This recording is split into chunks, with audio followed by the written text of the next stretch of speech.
The set apart narrow path is just that, a path meant to be walked on with Yahuwah. And that's what we're going to talk about today. All right, let's get into it.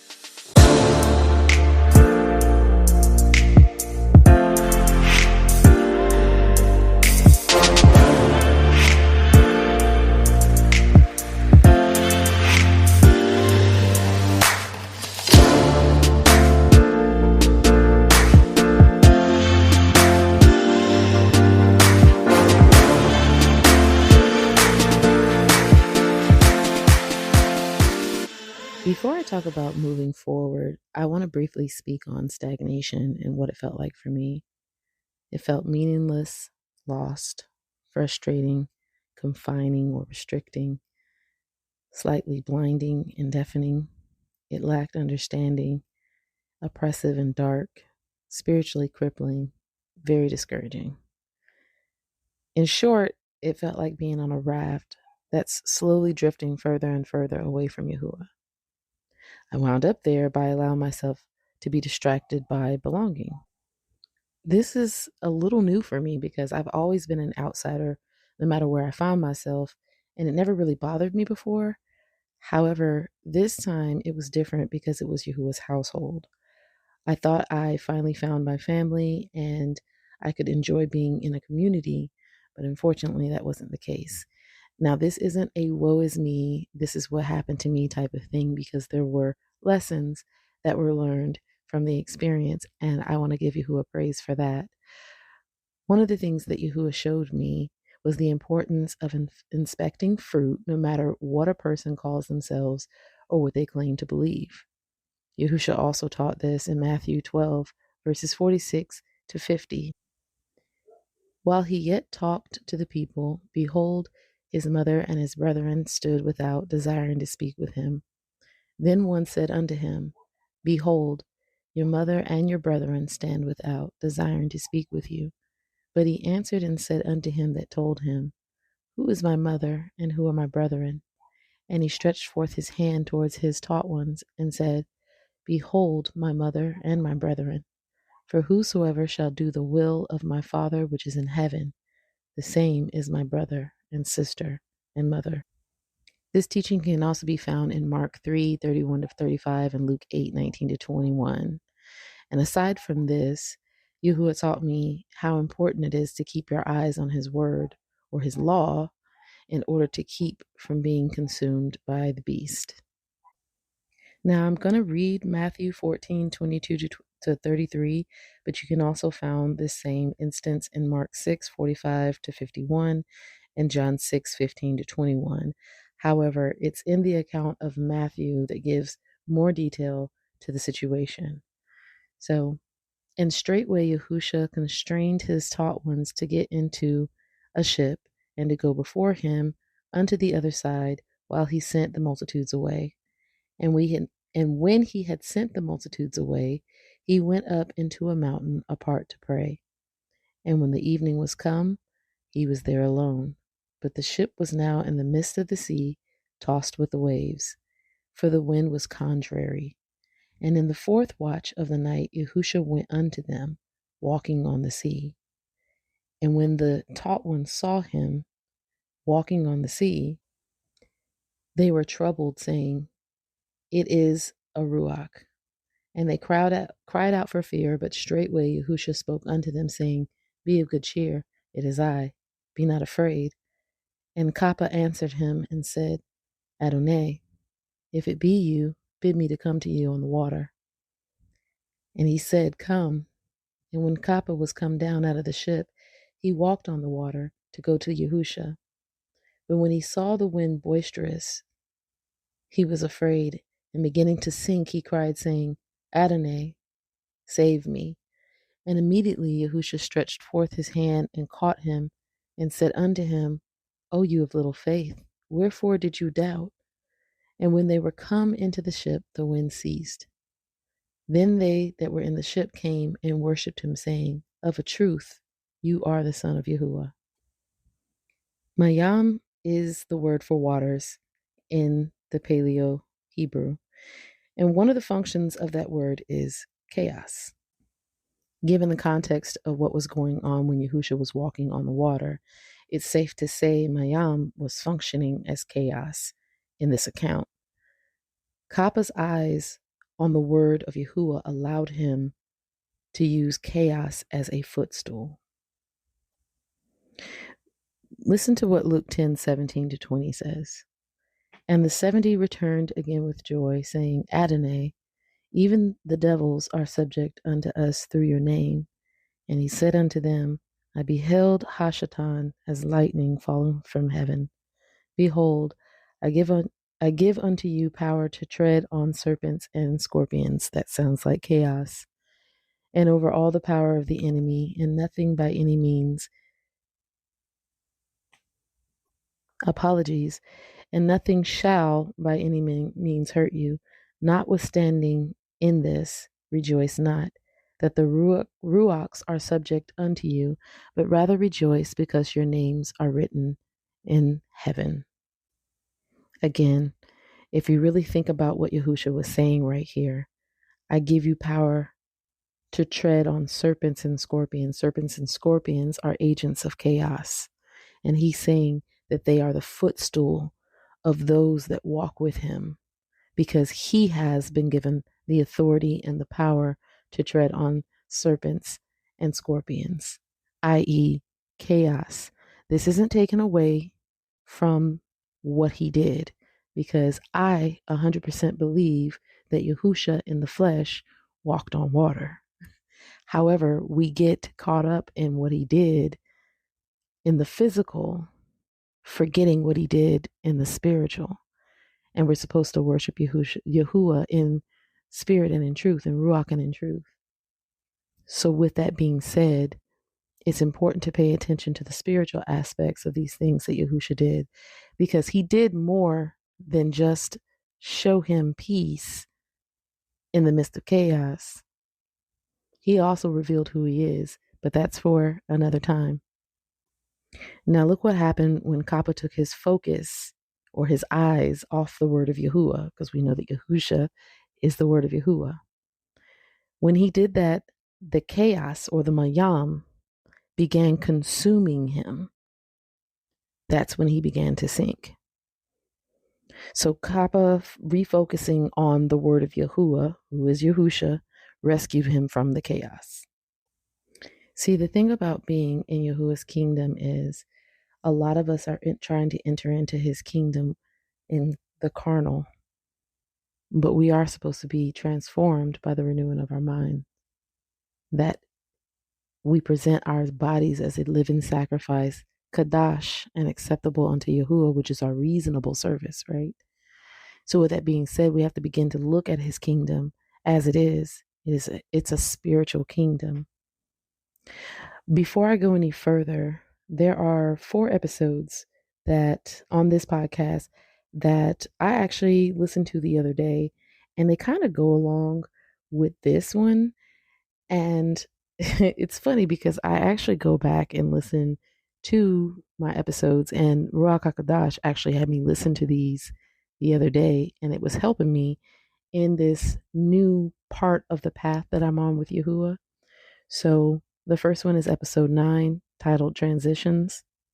The second one is episode 10, titled Paradigm Shift. The third one is episode 15, titled Refocused. The fourth one is episode 16, titled Voices. Again, they were very helpful for me in this particular part of the path that I'm on. And when I made those, I was learning the lessons that are on those episodes, but I wasn't expecting to need those lessons later on down the path. But that's how Yahuwah works. Anyway, so now that we're moving forward, let's discuss some things. First and foremost, Yahusha is living water, and living water is constantly moving or flowing. So I just want to read from Yehukanan's perspective, chapter 4. That's John chapter 4, verses 10-14. Yahusha answered and said unto her, this is the woman at the well, if you knew the gift of Yahuwah and who it is that says to you, give me to drink, you would have asked of him, and he would have given you living water. The woman said unto her, Sir, you have nothing to draw with, and the well is deep. From whence then have you the living water? Are you greater than our father Jacob, which gave us the well, and drank thereof himself, and his children, and his cattle? Yahusha answered and said unto her, Whosoever drinks of this water shall thirst again, but whosoever drinks of the water that I shall give him shall never thirst. But the water that I shall give him shall be in him a well of water springing up into everlasting life.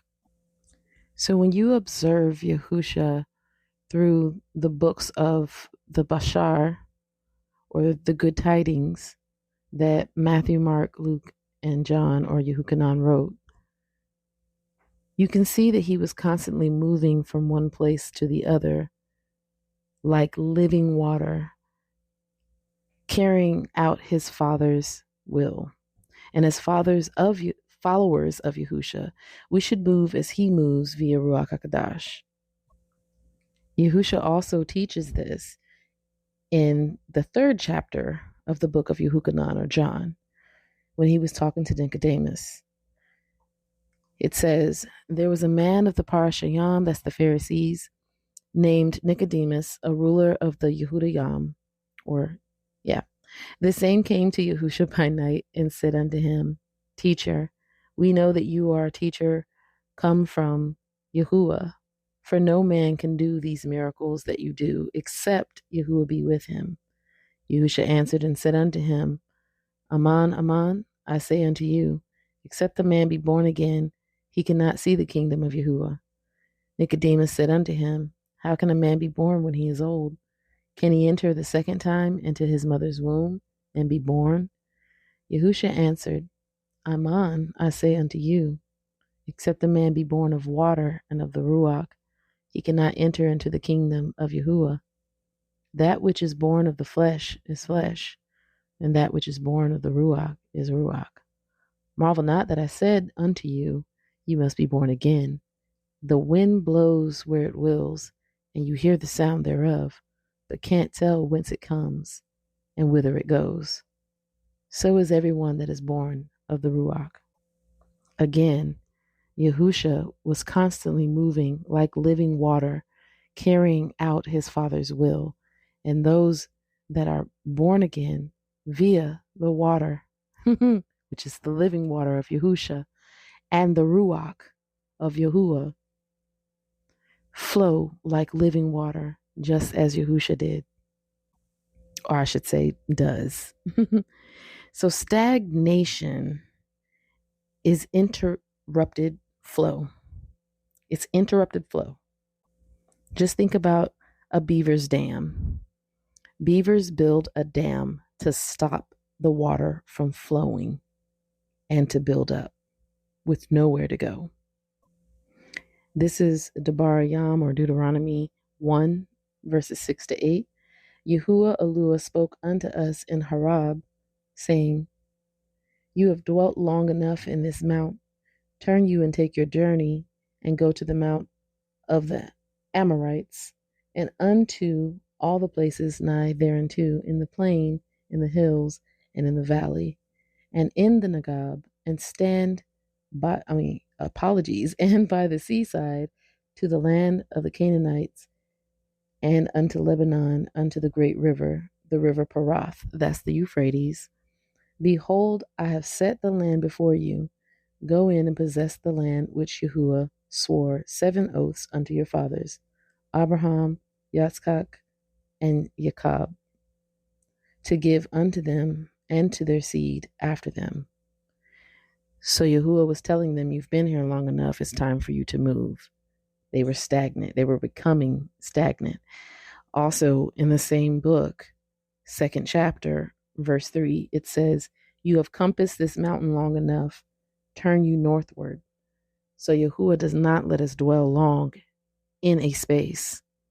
There are other places where you see this, like in Zephaniah or Zephaniah 1 and 12, which reads, And it came to pass at that time that I will search Jerusalem, that's Jerusalem, with candles, and punish the men that are settled on their lees, that say in their heart, Yahuwah will not do good, neither will he do evil. So settled on their lees is basically they're sitting on their butts. They're not up and moving about doing the will of Yahuwah.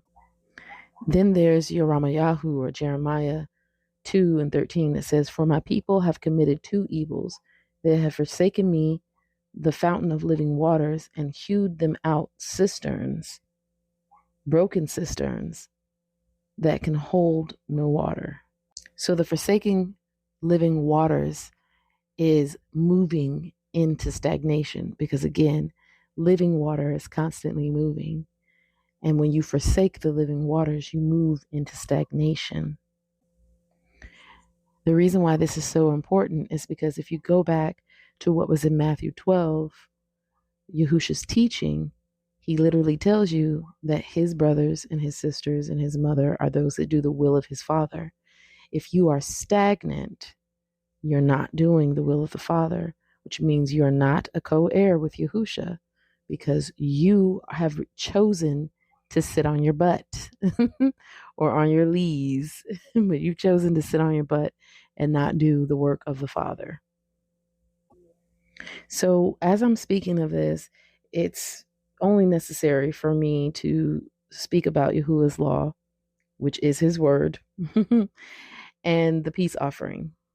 So if you would go with me to Yakara or Leviticus 7, verses 15 to 21, "And the flesh of the sacrifice of his peace offerings for thanksgiving shall be eaten the same day that it is offered.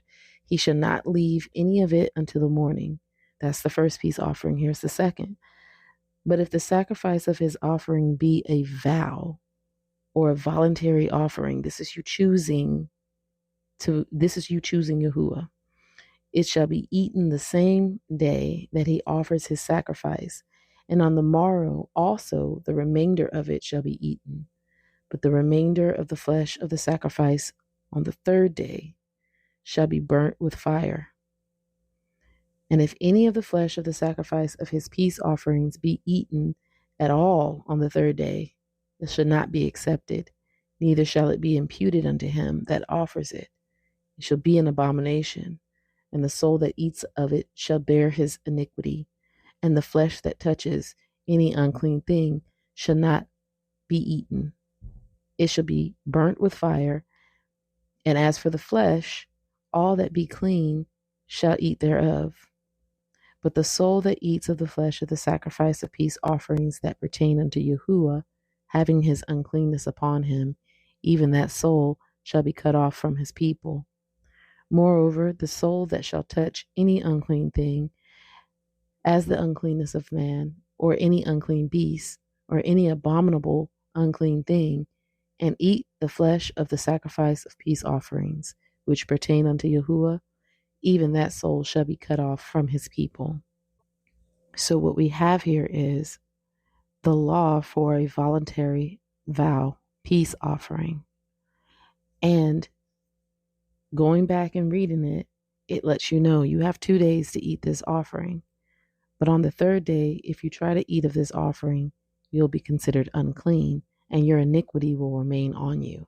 First and foremost, that's saying do not make a vow to Yahuwah and then be slack to carry it forth. Deuteronomy goes into detail about, well, I wouldn't say detail, but mentions the vow offering once more and how we are not supposed to be slack or slow to carry out the vow offering that we've given to Yahuwah. Because if we do, we'll be just like the people that Yahuwah rebuked when he said, "These people draw nigh to me with their heart and with their heart and with their mouth." Apologies. "These people draw nigh unto me with their mouth, and with their lips they do honor me, but their heart is far from me." So what Yahuwah was saying through his prophet Yashayahu, Isaiah, was they giving me lip service. So let's take a look at the Barayam 23:21 to 23. It reads, "When you shall vow a vow unto Yahuwah your Eluah, you shall not slack to pay it, for Yahuwah Eluah will surely require it of you, and it would be sin in you." So if you take your time carrying out the vow which is to follow Yahuwah via his son Yahusha with his Ruach HaKodesh, if you're slow in obeying, it is sin in you. But if you shall forbear, that is to put off, defer, wait, to vow, it shall be no sin in you. That which is gone out of your lips, you shall guard and perform, even a freewill offering, according as you have vowed unto Yahuwah Eluah, which you have promised with your mouth. So, if you tell Yahuwah that you vow to follow him and will follow his son and walk with him on the set apart narrow path, it is your duty to carry that out. Because if you do not, it is a sin. Now, I know someone is thinking, well, it says that if we forbear, if we wait to make the vow, it should be no sin in you. The reason why it's no sin in you is because if you forbear, because forbear means that you are not haste. It doesn't mean you don't do it. It just means that you're not doing it right then, right? You're taking your time. And Yahusha even talks about that. He said to consider what it is to follow him, right? Consider the cost is what he said. That is forbearing to make a vow by considering the cost. That's actually wisdom. Because if you know that you're not going to be able to carry out what's required of you, persecution, sacrifice, and I don't mean animalistic sacrifice, we're the animals. Again, referring back to Romans 12:1-2. Shaul said, present yourself as a living sacrifice. I should say, Yahuwah said through Shaul via Ruach HaKodesh, present yourself as a living sacrifice, Kadash and acceptable unto Yahuwah, which is your reasonable service, right? That is what we are supposed to be doing. That's the sacrifice that I mean. And Yahusha said that we have to die to ourselves. Anybody that finds his life shall lose it, but those who lose their life for his sake shall find it. Yahusha told us to consider the cost.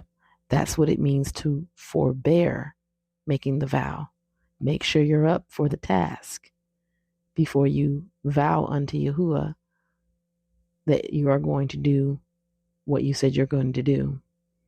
And an example of how this looks is Kappa, Peter, who swore that he would never let anything bad happen to Yahusha. And Yahusha said, before the cock crows twice or thrice, you're going to deny me, right? And then it happened, and then Kappa felt bad because he's like, man, he told me I was going to do this, right? But Kappa hastily made a vow to walk with Yahuwah. And as soon as he was arrested, Kappa was hiding in the back. Yes, he did cut off old dude's ear. That happened. Yahusha put it back on. But after that, when they took Yahusha away, Kappa wasn't standing there. He was even telling people to hush. He wasn't with Yahusha. You know what I'm saying? He was restored, though. We know he was restored, but I just wanted to give you a good biblical example of what it looks like to hastily make a vow versus forbearing your vow, counting the cost. With that being said, moving forward requires letting go. Do you think it appropriate for a man and a woman standing at the altar making vows to one another to pause and consider their past lovers and if they should spin the block or double back? If you answered yes, repent. If you answered no, that's precisely what Yahusha taught. And I know this sounds contrary to what I just said because I said you have to consider. I'm not talking about consider your past. That's looking backwards. Consider if you're going to be able to carry out what's required of you by following Yahusha. So I just have to clarify that because it does sound like I'm contradicting myself, but I'm not. Your consideration shouldn't be you looking back at all the things you're about to lose, like Lot's wife. That is not the consideration that I was mentioning, nor was Yahusha mentioning when he said consider the cost. I'm simply saying consider what it's going to take in order to actually be his follower. Are you ready for that type of commitment? Okay. And again, we're not supposed to stand at the altar with him looking back on our past lovers. And our past lovers is just anything that we worshiped outside of Yahuwah. Okay. For some of us, that's our career. Others, our children. Some of us, our spouses. Just whatever is in the place of Yahuwah in our lives, lifted up as Yahuwah in our lives. That is our past lover. Okay. All right. So this is what Yahusha says. This is Luke 9:57-62.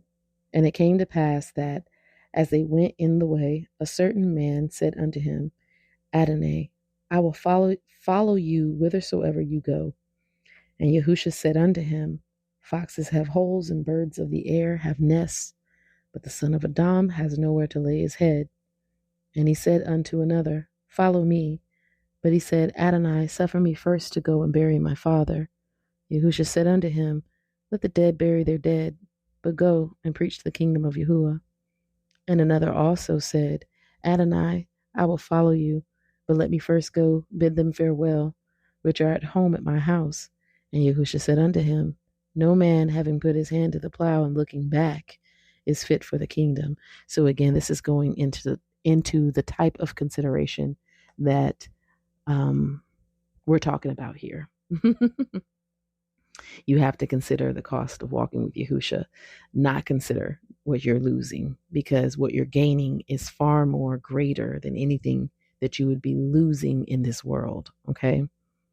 And again, Lot's wife was a great example of what it looks like if you try to look back. All right. And I'm just going to give you the scripture reference. You can go to Genesis or Barshayath 19:23-26. To read about Lot's wife and what she did. Actually, I am going to read it. That's what Ruach HaKodesh is saying.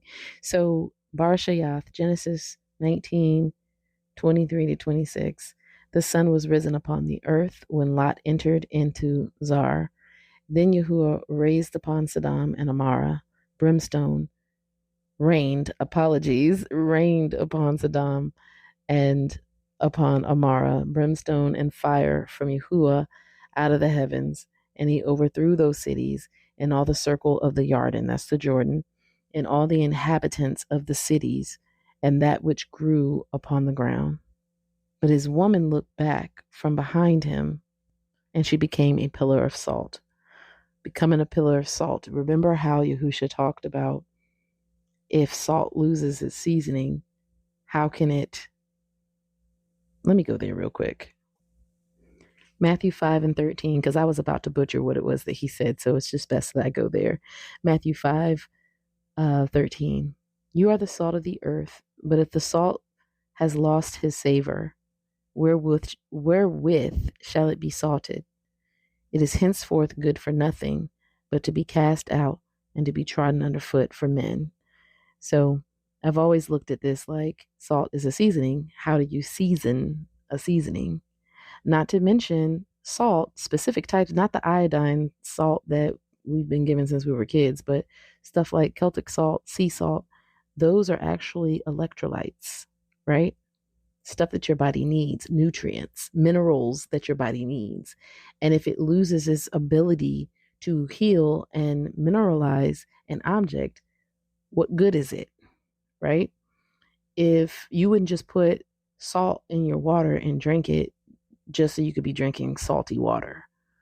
No, you would do it because one of the things that salt does, well, true salt, again, we're not talking about the iodine salt, but stuff like Celtic salt and sea salt. If you add a pinch of it to your water, it helps you retain some of the water that you're drinking so that you can hydrate yourself better, right? Because without the salt, you're just flushing your body. That's the reason why you have to urinate consistently. No matter how much water you drink, you always have to urinate. And a lot of us are extremely dehydrated, even though we drink a lot of water, because our body is not holding that water in. But that little bit of salt And that water, when you drink it, can help you hydrate yourself, right? But if it loses its ability to do that, nobody is just going to drink salty water for the sake of drinking salty water. It's useless at that point. You might as well just drink the water without the salt. So this is just to give a picture of what Yahusha is saying here. And that's what happened to Lot's wife. She became useless because she looked back in consideration on what she was losing, not if she could go forward and perform the duties that was required of her. We have to remember in the scenario of the man and the woman standing at the altar that Yasharal is betrothed to Yahusha HaMashiach. This is what Revelation 21:10-27 says. And he carried me away in the Ruach to a great and high mountain and showed me that great city, the Kadash Yerushalayim, descending out of heaven from Yahuwah, having the glory of Yahuwah, and her light was like unto a stone most precious, even like a jasper stone, clear as crystal, and had a wall great and high, and had 12 gates, and at the gates 12 angels, and names written thereon, which are the names of the 12 tribes of the children of Yasharah. On the east 3 gates, on the north 3 gates, on the south 3 gates, and on the west 3 gates. And the wall of the city had 12 foundations, and in them the names of the 12 apostles of the Lamb. And he that talked with me had a golden reed to measure the city, and the gates thereof, and the wall thereof. And the city lies 4 and the length is as large as the breadth. And he measured the city with the reed 12,000 stadion. The length and breadth and the height of it are equal. And he measured the wall thereof 144 cubits, according to the measure of a man, that is, of the angel. And the building of the wall, as it was of jasper, and the city was pure gold, like unto clear glass. And the foundations of the wall of the city were garnished with all manner of precious stones. Now I'm about to butcher a couple of these, so bear with me. The first foundation was jasper, the second sapphire, the third chalcedony, the fourth an emerald, the fifth sardonyx, the sixth sardius, the seventh chrysolite, the eighth beryl, the ninth topaz, the 10th a chrysoprasus. Chrysoprasus, we're going to go with that. The 11th a jacinth, and the 12th an amethyst. And the 12 gates were 12 pearls. Every several gate was of 1 pearl. And the street of the city was pure gold, as it were transparent glass. And I saw no temple therein, for Yahuwah, Eluah, Zaba'ath, and the Lamb are the temple of it. And the city had no need of the sun, neither of the moon, to shine in it, for the glory of Yahuwah did lighten it. And the Lamb is the light thereof. He's the light. Yehukanan testified of it in John chapter 1. And the nations of them which are saved shall walk in the light of it. And the kings of the earth do bring their glory and honor into it. And the gates of it shall not be shut at all by day, for there shall be no night there. And they shall bring the glory and honor of the nations into it. And there shall in no wise enter into it anything that defiles, neither whatsoever works abomination, nor makes a lie, but they which are written in the Lamb's book of life. Hallelujah. So an interesting revelation that Yahuwah gave me most recently, it's something, okay, well, let me take that back. He spoke it to me, but he just recently showed me in his word how this could be true, okay? Or how this is true. I'm going to say is, all right? But the renewed Yerushalayim, the renewed Jerusalem that's coming down from the Shamayim in Revelation 21, because at the beginning of Revelation 21, it talks about the renewed earth, the renewed heavens, and the renewed Jerusalem coming down from the renewed heavens, right? Yahuwah just recently showed it to me in his word that is Yasharal. Remember I want to say it's First Thessalonians, if I'm not mistaken, First Thessalonians 4:16. Let me go there. This is First Thessalonians 4:16 and 17. For Yahusha himself shall descend from heaven with a shout, with the voice of the archangel, and with the shupar, or the shofar of Yahuwah. And the dead in Mashiach shall rise first. Then we which are alive and remain shall be caught up together with them in the clouds to meet Yahusha in the air, apologies. And so shall we ever be with Yahusha. Wherefore, comfort one another with these words. So first and foremost, before I continue, if you go back to Genesis 1, now I'm not going to read this. I am going to read this, okay? Every time I say I'm not going to read it, Ruach HaKodesh says, read it. So Genesis chapter 1, starting in verse 14, reads, And Yahuwah said, let there be lights in the expanse of the heavens. Oh, let me go back. Apologies. We're going to go to verse 6. And Yahuwah said, let there be an expanse in the midst of the waters. So before that, matter of fact, I love Yahuwah. We're going to go back all the way to the beginning of the beginning. So in the beginning, Yahuwah created the heavens and the earth. And the earth was without form and void, and darkness was upon the face of the deep. And the Ruach Yahuwah moved upon the face of the waters. Get that, catch that, upon the face of Mayam or Hamayam. And Yahuwah said, let there be light. That's Yahusha. And there was light. And Yahuwah saw the light, that it was good. And Yahuwah divided the light from the darkness. And Yahuwah called the light day, and the darkness he called night. And the evening and the morning were the first day. And Yahuwah said, let there be an expanse in the midst of the waters, and let it divide the waters from the waters. And Yahuwah made the expanse and divided the waters which were under the expanse from the waters which were above the expanse. And it was so. Listen to this, verse 8. And Yahuwah called the expanse. This is the expanse that's dividing the two waters above from the waters below. This is the expanse in between. And Yahuwah called the expanse heaven. And the evening and the morning were the second day. So the lie that we've been told via the world, the indoctrination of the world, is that above the clouds in the atmosphere is something called outer space, right? It's called outer space. There's other planets up there.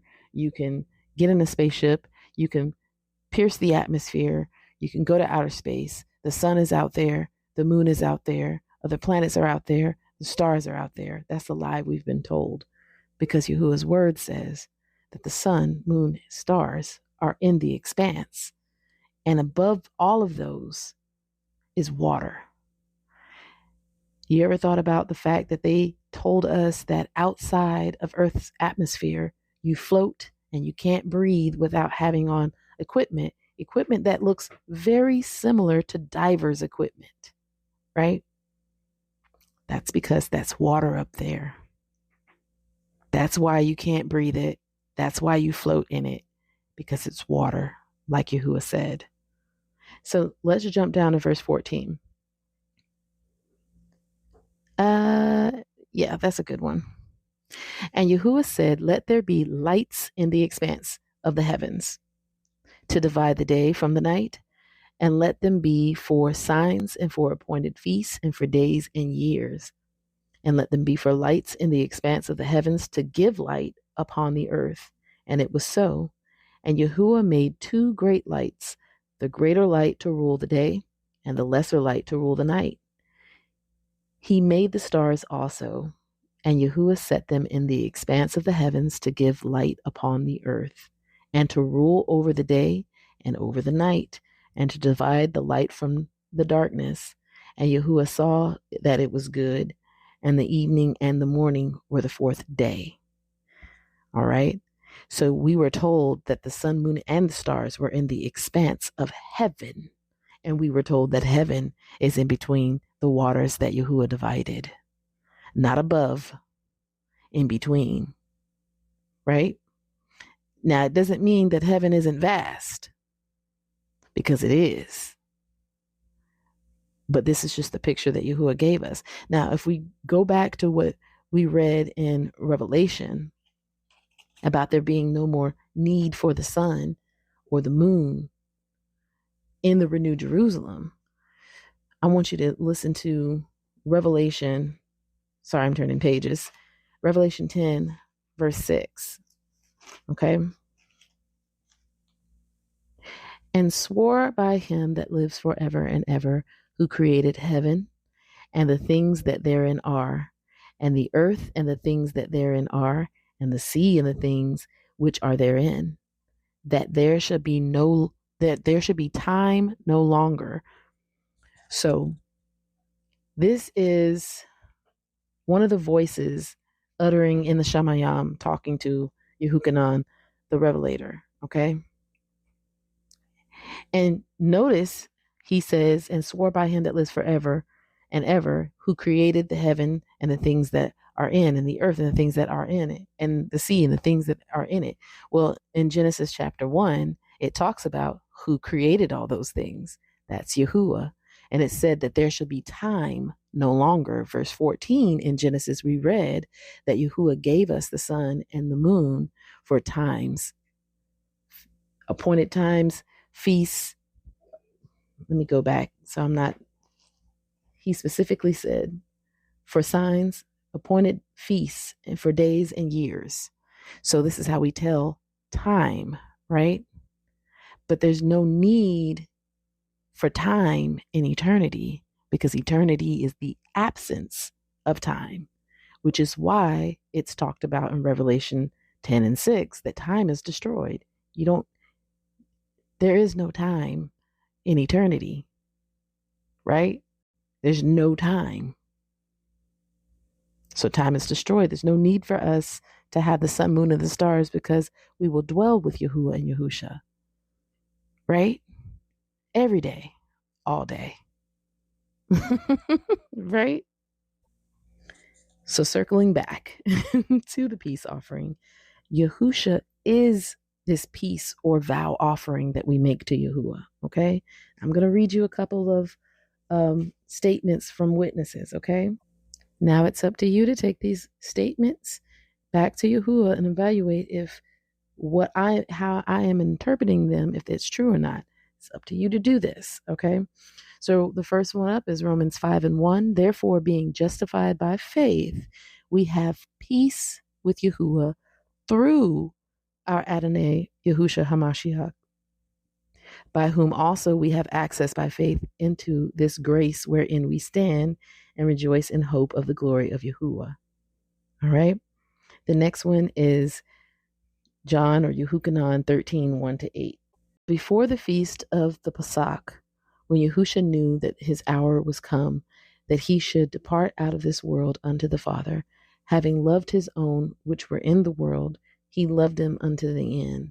And supper being ended, the devil having now put in the heart of Yehuda Iscariot, Shamayun's son or Simon's son, to betray him, Yahusha, knowing that the Father had given all things into his hands, and that he was come from Yahuwah and went to Yahuwah, he rose from supper and laid aside his garments and took a towel and girded himself.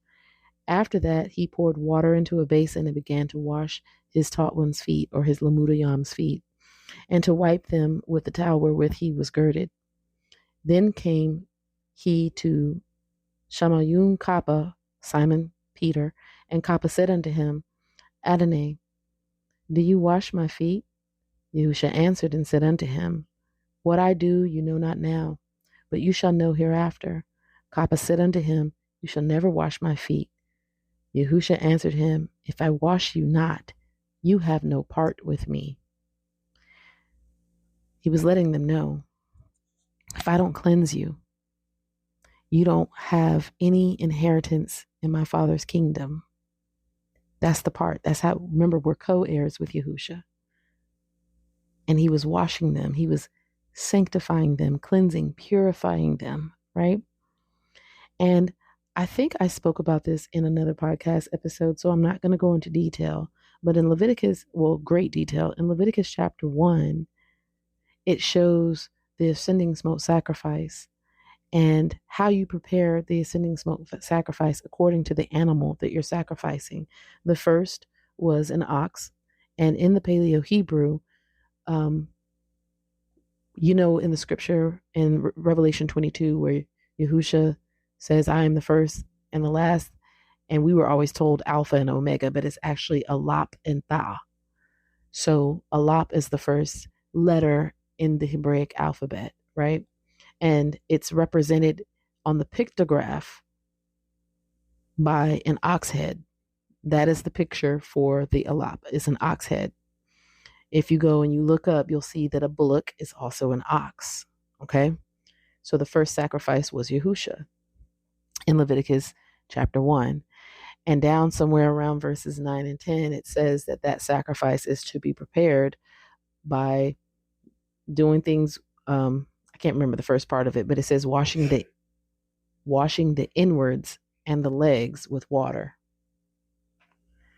So then if you jump down, apologies, it's somewhere in verses 8 and 9, because verse 10 starts the next portion. Verse 10 to 13 talks about if your offering is sheep or goat. Now look at the type of animal. In Yasharal, you have two types of animals. You have the sheep, you have the goats. Just like you have the wheat, you have the tares. Sheep and goats are hard to tell the difference between. Wheat and tare is hard to tell the difference between, right? And they are being raised up together, just like Yahusha said. With that being said, it's the sheep and the goat. And if you go to verse 13, you'll see that the sacrifice is prepared the exact same way as the bullock or the ox, having its inwards washed with water and its legs. And then if you go to verses 14 to 17, you'll see that it's the fowls, the turtle doves, so on and so forth. And they have their head wrung off. Those are the Gentiles being grafted in. They have to leave behind their nation, their culture, having their head wrung off. That's the head. The head is what controls the body. So whoever they were worshiping, their idols, they have to let go, right? Now, they're all burnt as a burnt offering, but they don't necessarily have their inwards washed and their legs washed, okay? Now, it doesn't mean that they're not supposed to do what we're supposed to do. Again, I'm not going to get into a lot of detail. I'm just going to leave you with this little bit right here, okay? But with that being said, that is what Yahusha is doing right here to his Lamudayam, to his taught ones. He is preparing them as an ascending smoke sacrifice for Yahuwah, right? And in Leviticus, it says that offering is a sweet smelling savor unto Yahuwah, right? And then if you go over to Acts chapter 2, verses 1 to 4, you see that burnt sacrifice taking place, because you see the apostles having received the Ruach HaKodesh, and the description of Ruach HaKodesh on them was as cloven tongues of fire, burnt sacrifice. So going back to what I was saying earlier, it's important to see the spiritual aspects of what's really being done and not be caught up in the sensationalism of the signs and wonders, because we were warned that the anti-Mashiach via Hashatan will deceive the world, everybody, through lying signs and wonders. I'll go there. Matter of fact, I should go there right now. Is it? Give me just a second. So that's 2 Thessalonians chapter 2, starting in verse 9. Even him whose coming is after the working of Hashatan, with all power and signs and lying wonders, and with all deceivableness of unrighteousness in them that perish, because they received not the love of the truth, that they might be saved. And for this cause, Yahuwah shall send them strong delusion, that they shall believe a lie, that they all might be damned who believed not the truth, but had pleasure in unrighteousness. Okay. So that's everybody outside of Yasharal that does not believe on Yahuwah's word, who is Yahusha. Okay. So they have no faith in Yahuwah's word. All right. And Yahusha even makes mention that it is an evil generation that looks for the signs and wonders, right? And he said, you shall receive no sign except for that of Jonah. Right? And I can't remember where that is. I apologize. I'm not going to go there, but you can look that up. Matter of fact, nope. Yahuwah is telling me I need to look it up and I need to read it to you. So give me a second. Well, would you looky there? It's in Matthew 12 as well. Starting in verse 38, it says, then certain of the scribes and of the Parashayam or Pharisees answered, saying, Teacher, we would see a sign from you. But he answered and said unto them, an evil and adulterous nation seeks after a sign, and there shall no sign be given to it, but the sign of the prophet Jonah. For as Jonah was 3 days and 3 nights in the fish's belly, so shall the son of Adam be 3 days and 3 nights in the heart of the earth. Okay? So Yahusha is saying, like, if you're looking for signs and wonders, you're evil and adulterous, because it's faith that drives us. Remember what I read in Romans 5, right? Therefore, being justified by faith. If you need a sign, that means you need evidence. And faith is the substance of things hoped for and the evidence of things not seen, right? Not seen. Also remember what Yahusha said to Thomas. Okay? Let's take a look at that conversation. So this is Yehukanan, or John chapter 20, starting verse 26. And after 8 days, this is after Yahusha was resurrected. Okay? And after 8 days, again, his Lamudayam, his taught ones, were within, and Thomas with them. Then came Yahusha, the doors being shut, and stood in the midst and said, Peace be unto you. Then he said to Thomas, reach hither your finger and behold my hands, and reach hither your hand and thrust it into my side, and be not faithless, but believing. And Thomas answered and said unto him, My Adonai and my teacher. Yahusha said unto him, Thomas, because you have seen me, you have believed. Barak are they which have not seen, and yet have believed. And many other signs truly did Yahusha in the presence of his Lamudayam, which are not written in this book. But these are written that you might believe that Yahusha is Hamashiach, the son of Elua, or the son of Yahuwah, and that believing you might have life through his name. So again, if you need a sign, if you need a wonder, you lack faith. Thomas needed a sign or a wonder. And I get where Thomas is coming from. Don't get me wrong. Because in Matthew 24 and in Mark 13, Yahusha said, there's going to be many that come in my name. And if you hear that they're saying, look, he's over here, and look, he's over there, do not go, because that's not me. So here's the thing. Was Thomas being faithless, or was he just being obedient? That's up for debate. But Yahusha used that situation to teach. Okay? He used it to teach. And he said, you don't need a sign, you need faith. We're not talking about blind faith now. Okay? We are supposed to yada Yahuwah, which is to know Yahuwah. Okay? Now that I've taken you all the way around the mountain, I'm going to close out showing you that Yahusha is the peace offering with Romans 8 and 17 that says, and if children, then heirs, heirs of Yahuwah, and joint heirs with Mashiach, if so be that we suffer with him, that we may be also glorified together. Okay, so he is the peace offering. All right. Next, we should make note that Yahuwah moves us forward in Ruach before he does physically. Okay, it's called consecration.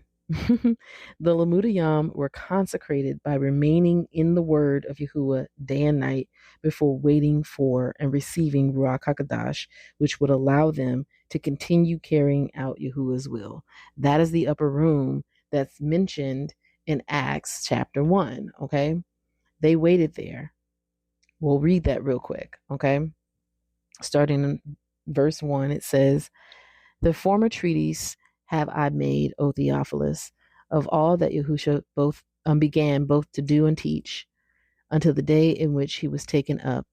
After that, he, through the Ruach HaKodesh, had given commandments unto the apostles, whom he had chosen, to whom also he showed himself alive after his passion, by many infallible proofs, being seen of them 40 days, and speaking of the things pertaining to the kingdom of Yahuwah, and being assembled together with them, commanded them that they should not depart from Jerusalem, but wait for the promise of the Father, which, said he, you have heard from me, or heard of me. For Yehukanan truly immersed with water, but you shall be immersed with the Ruach HaKodesh not many days hence. When they therefore were come together, they asked of him, saying, Adonai, will you at this time restore again the kingdom of Yasharal? And he said unto them, it is not for you to know the times or the seasons which the Father has put in his own power, but you shall receive power after that the Ruach HaKodesh is come upon you, and you shall be witnesses unto me both in Jerusalem and in all Yehud or Judea, and in Samaria, which is Ephraim, and unto the uttermost part of the earth. And when he had spoken these things, while they beheld, he was taken up, and a cloud received him out of their sight. And while they looked steadfastly toward heaven as he went up, behold, 2 men stood by them in white apparel, which also said, you men of Galilee, why stand you gazing up into heaven? This same Yahusha, which is taken up from you into heaven, shall so come in like manner as you have seen him go into heaven. Remember, we're caught up in the clouds. He coming back in the clouds. Then returned they unto, and the renewed Jerusalem is coming out of the clouds, or coming down out of the Shamayam. That's us returning. Okay. Anyway, then returned they unto Jerusalem from the mount called Olivet, which is from Jerusalem, a Sabbath's day journey. And when they were come in, they went up into an upper room where they abode both Kappa and Yaakov and Yehukanan and Andrew, Philip, Thomas, Bartholomew, Mattatyahu or Matthew, John, James the son of Calaph, Simon the Zealot, Yehuda, the brother of James. These all continued with one accord in prayer and supplication with the women and Maryam, the mother of Yahusha, and his brethren.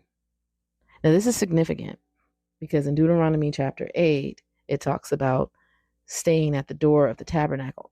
Aaron and his sons were given a commandment by Yahuwah through Masha that they were to remain at the door of the tabernacle for 7 days, right? And not to leave without the door, lest they be removed from the assembly, okay? I think I said Deuteronomy, I meant Yakra, Leviticus 8, starting in verse 31. And Masha said unto Aaron and to his sons, boil the flesh at the door of the tabernacle. This is for consecration. So if you go up earlier in the chapter, you'll see that these are the instructions that Yahuwah gave to Masha to give to Aaron and his sons so that they can consecrate themselves. Boil the flesh at the door of the tabernacle of the assembly, and there eat it with the bread that is in the basket of consecrations, as I commanded, saying, Aaron and his sons shall eat it. And that which remains of the flesh of the bread shall you burn with fire. And you shall not go out of the door of the tabernacle of the assembly in 7 days, until the days of your consecration be at an end. For 7 days shall he consecrate you, as he has done this day. So Yahuwah has commanded to do, to make an atonement for you. Therefore shall you abide at the door of the tabernacle of the assembly day and night 7 days, and guard the watch of Yahuwah, that you die not. For so I commanded. So Aaron and his sons did all things which Yahuwah commanded by the hand of Masha. So one of the things that Yahuwah was speaking to me about when it comes to this particular thing is the 7 days of consecration represent the 7 days represent 7 days. Not necessarily 7 24-hour periods, but basically, I'm trying to think of a good way to say this. There are some that believe that we are in the sixth day right now, right? And the seventh day is the millennial reign, which is the last day of our consecration, or the Shabbat, right? Before we enter into the eighth day, which is to dwell with Yahuwah and Yahusha in the renewed Jerusalem. And if you think about it from that aspect, every day we are supposed to set our mind on the things above, not on the things below. We are supposed to, Yahuwah said that he'll keep his mind in perfect peace, whose mind is stayed on him, which, Yahusha is the word of Yahuwah. So when it says that Yahuwah said this and Yahuwah said that, it was Yahusha it was Yahuwah by way of Yahusha doing those things, right? Which is why Yahusha talks about in Yehukanan 5, the fact that the Israelites, they trust in Moses, Masha, but if they truly trusted in Masha and his words, they would have believed Yahusha and the things that he was saying. I'm going to go there right now, okay? We're going to start in verse 39 of John 5. Search the scriptures, for in them you think you have eternal life, and they are they which testify of me, and you will not come to me that you might have life. I receive not honor from men, but I know you. Apologies, I looked away. That you have not the love of Yahuwah in you. I am come in my Father's name, and you receive me not. If another shall come in his own name, him you will receive. How can you believe which receive honor one of another, and seek not the honor that comes from Yahuwah only? Do not think that I will accuse you to the Father. There is one that accuses you, even Masha, in whom you trust, or Moses, whom you trust. For had you believed Masha, you would have believed me, for he wrote of me. We know that Israel, Yahusha, received the first 5 books of what we call the Old Testament, which is Genesis, Exodus, Leviticus, Numbers, and Deuteronomy. From Masha, it is perceived that he is the writer, not the author, but the writer of those 5 books, right? So this is what he's talking about. Yahusha is saying that that Masha wrote of him. Now, how is that possible? Because we never see Yahusha mentioned other than Yahusha, the son of Nun, right? That's because Yahusha is the word of Yahuwah, right? So let me finish this. But if you believe not his writings, how shall you believe my words? Okay. So let's go back to the first chapter of the book of John. In the beginning was the Word, and the Word was with Yahuwah, and the Word was Yahuwah. Okay. Now, this is not saying Yahusha is Yahuwah. Okay. That's not what this is saying. Okay. The next part says the same was in the beginning with Yahuwah. Okay. And I'm going to actually give a couple of qualifying statements. Well, I'm going to take you to some scripture so you'll understand how it is that it's not actually saying that Yahusha is Yahuwah. Okay. But all these things were made by him, and without him was not anything made that was made. We're talking about the word of Yahuwah, okay? So think about in Genesis where it says, and Yahuwah said, and Yahuwah said, and Yahuwah said. And then every time he said something, it manifested, right? It was made. I hate that word manifest, apologies. It was made. That's because when he spoke, things became, right? So if you look at the Hebraic word for said or speak or word, all 3 of them are dabar. And you remember in the Paleo Hebrew, the book of Deuteronomy is actually called dabar ayam. The 10 commandments are actually called the 10 or the ahad, the barayam. Okay? The 10 sayings, the 10 speakings, the 10 words. Okay? Dabar. Keep that in mind. All right. So that's why it says all things were made by him, and without him was not anything made that was made. Because when Yahuwah spoke his word, Yahusha, then things became. So I did say I was going to qualify a few things.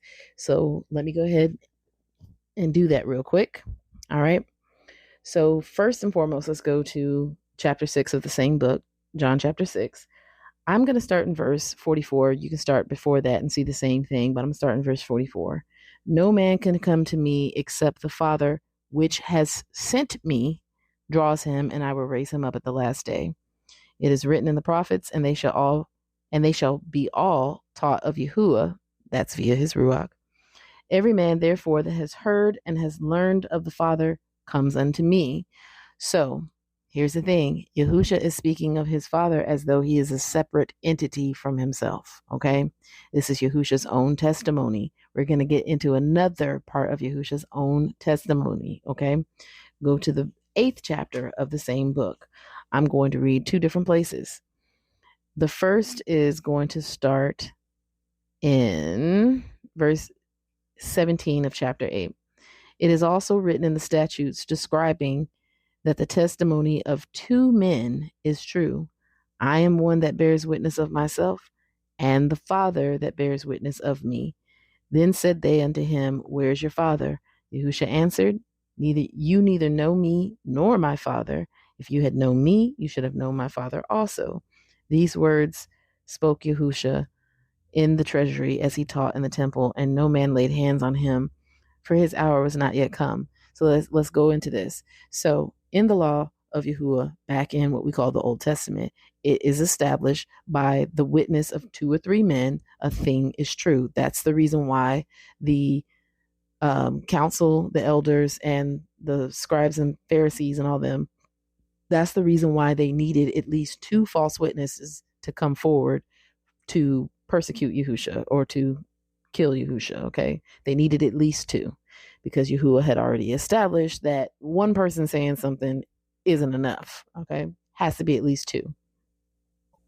And think about where it says, where 2 or 3 of you are gathered in my name, there I am in the midst, right? 2 witnesses, 2 or 3 witnesses, right?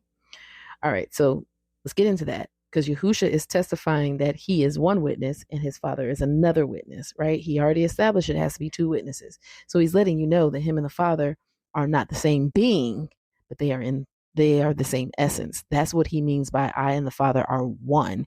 They are of the same essence. They have the same focus. Okay, because Yahusha is there to carry out Yahuwah's will. And when we're obedient, we are also there to carry out Yahuwah's will via his Ruach. Okay, that is what it means when Yahusha says, I and you in me, just as I am in the Father and the Father is in me, so you will be in me as I. Okay, that whole thing is talking about us being on one accord, us being ahad. And I'm going to go into another place when it comes to that, but let's read further on in chapter 8. We're going to go to verse 26 now. I have many things to say and to judge you, but he that sent me, okay, is true, and I speak to the world those things which I have heard of him. They understood not that he spoke to them of the Father. Then Yahusha said unto them, When you have lifted up the son of Adam, then you shall know that I am he, and that I do nothing of myself, but as my Father has taught me, I speak these things. All right, that's very important. Yahusha is calling himself the son of Adam, and he says, I do nothing of myself, but as my Father has taught me, I speak these things.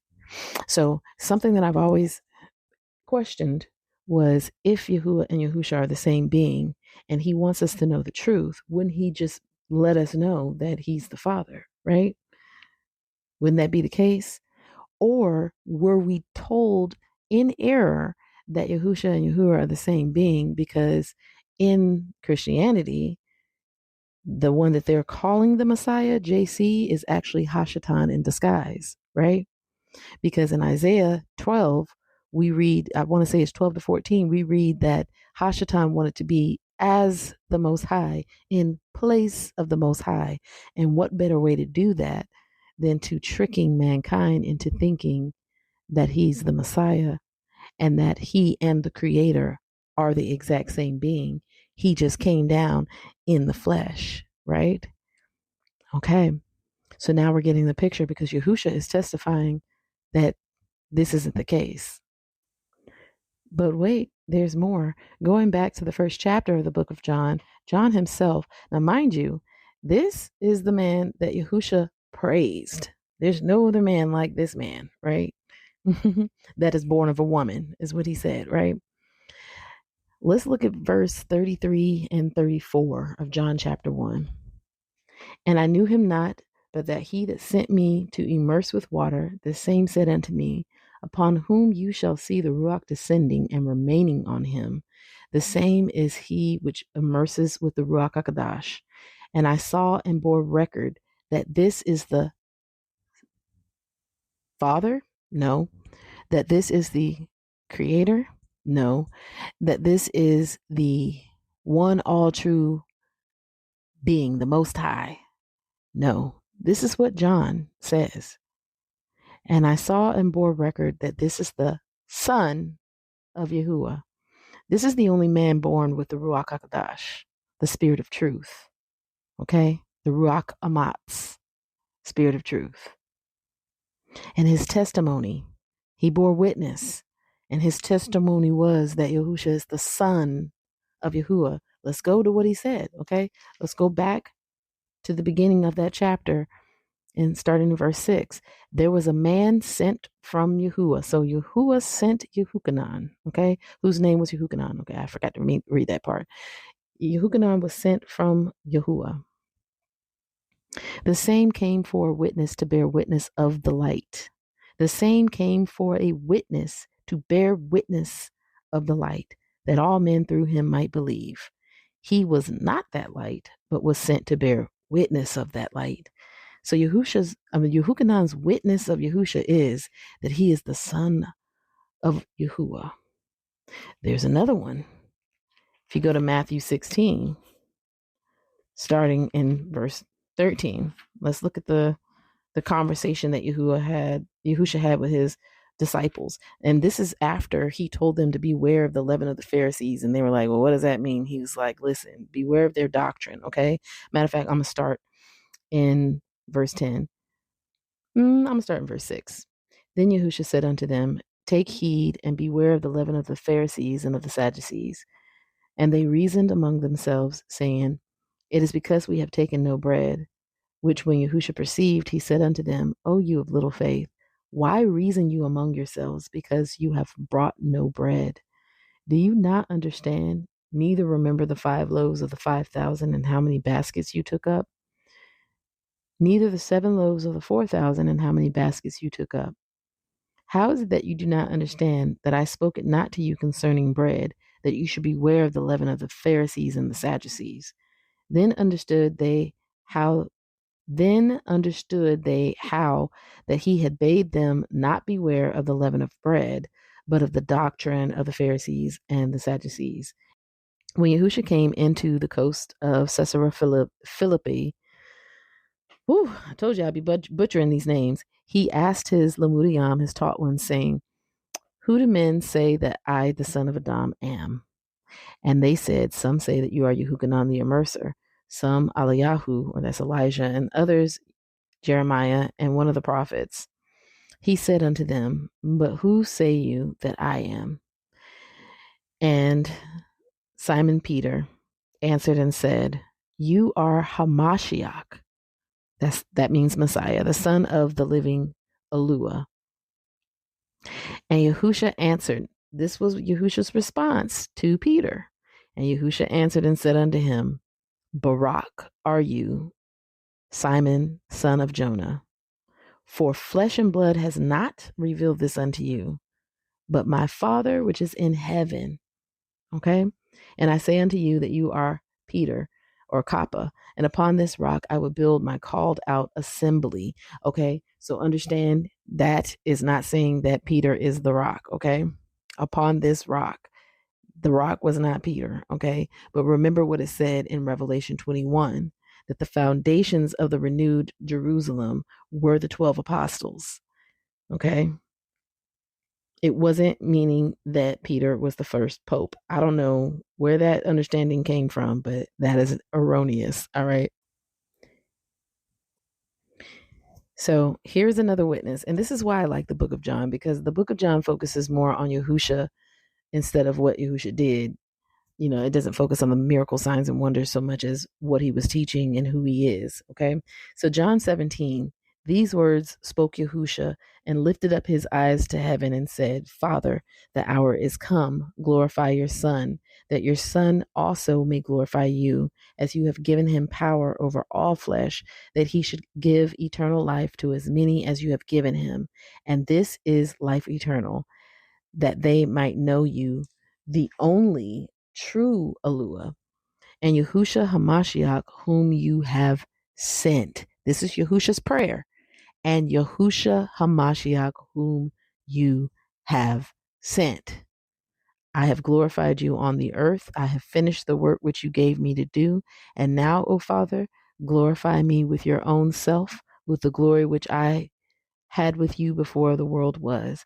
I have manifested, I hate that word, I have manifested your name unto the men which you gave me out of the world.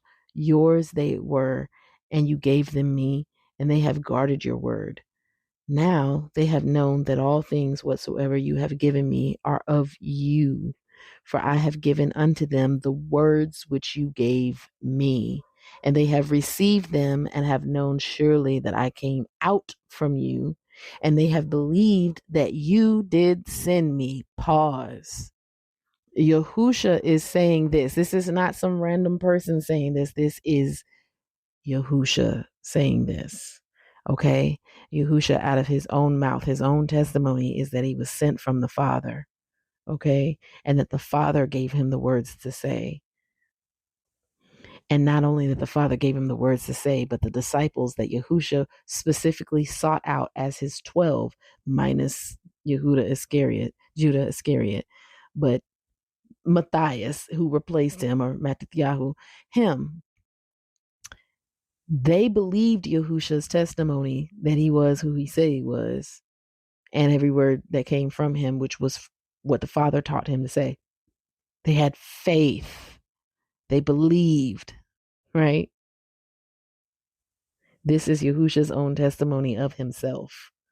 How we got to this place. And the reason why I'm spending so much time on this is because there are people today in Yasharal who have been awakened to the fact that Yahuwah is Yahuwah, Yahusha is Yahusha, and that we are the Israelites, right? There are people that are starting to revert back into false doctrines, and they are teaching currently that Yahuwah is Yahusha. This is the doctrine of the Trinity given to most of the people through Christianity. And it's probably not even a Christian doctrine. It's probably some other ancient doctrine from Canaan or Babylon or wherever, right? That has been turned into something that imitates the culture of Yahusha's people, who is Yasharah or Israel. Okay. So we gotta. This is why we need Ruach Hakodesh in this hour, okay? Because if possible, even the elect will be deceived. Isn't that what Yahusha said in Matthew 24? If possible, he's letting us know that if means it's not possible, because the elect are those that have the Ruach and are listening to and obeying Yahuwah. They're not being deceived because they have his spirit. They're listening to him and they're obeying him. He is keeping them out of the chaos, i.e., walking on water. All right. All right. Okay. So this has been a very long episode. But so circling back to Yahuwah moves us forward first in the spirit before we physically move. Okay. So this is what Yahusha meant by worshiping Yahuwah in Ruach and in truth. That's in John chapter 4. See, this book. Now, mind you, you can find some more testimonies where Yahusha, because I did read Matthew 16. There's other places in what we call the renewed covenant where it's mentioned that Yahusha was sent by the Father. And again, I just want to pose a question to anyone that believes that if Yahusha is in fact the Father, why wouldn't he tell the ones that he's teaching that, and the ones that desire to know the truth, who he is the truth, right? The ones that desire to know the truth, why wouldn't he reveal that to them instead of saying that he was sent or taught by the Father, right? And who is he praying to if he is the Father? And I know somebody's going to say, well, it's three parts to the same being. Again, this is a false, erroneous Christian doctrine, probably before Christian, but we're going to call it a Christian doctrine, okay? Because Yahusha's own testimony is that he is the Son. He is the Word. He's the son of Adam. He's the son of Yahuwah. He's the Word of Yahuwah. Never once do you hear him say that he is Yahuwah, okay? And us worshiping in spirit and in truth, or ruach and in truth, can be found in John chapter 4, verses 23 to 24. This is Yahusha talking again to the woman at the well. But the hour comes, and now is, when the true worshipers shall worship the Father in ruach and in truth, for the Father seeks such to worship him. Yahuwah is that ruach, and they that worship him must worship in ruach and in truth. So he's telling us that everything that we're doing needs to be in the ruach, and it needs to be in the truth. Who is the truth? Well, what is the truth? The word of Yahuwah. So we're supposed to worship in his ruach and in his word. Okay? Because his word is the truth and his word is also law. I'm going to read that real quick. This is the Halayam, or Psalm 119 and 142. Your righteousness is an everlasting righteousness, and your law is the truth.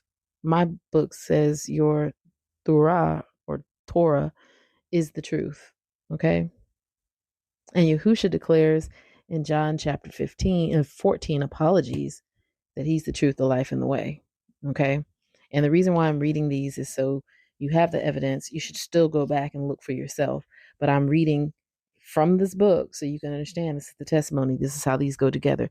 So Yehukanan, or John chapter 14, starting in verse 6.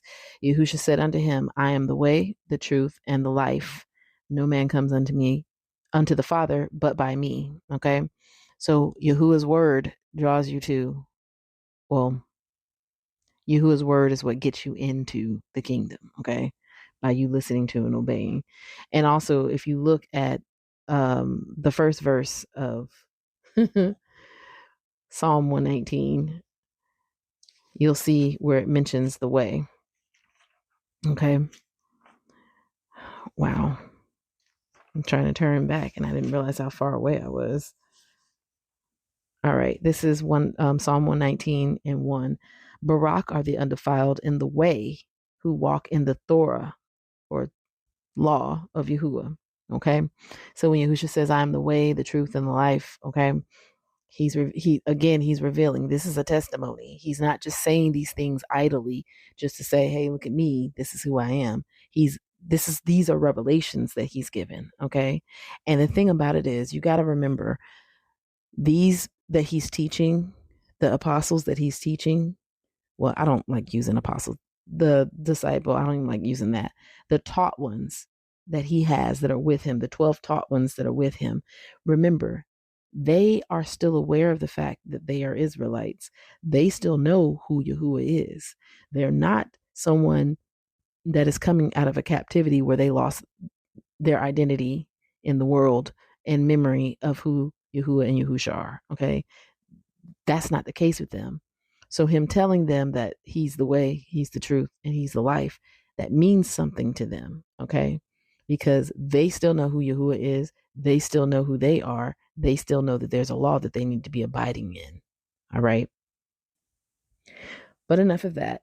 Let's move forward. Okay. This is also why our transformation into the light of the world comes by us renewing our minds from the carnal to the spiritual, i.e., set your mind on things above and not on things below. That's Colossians 2 and 3.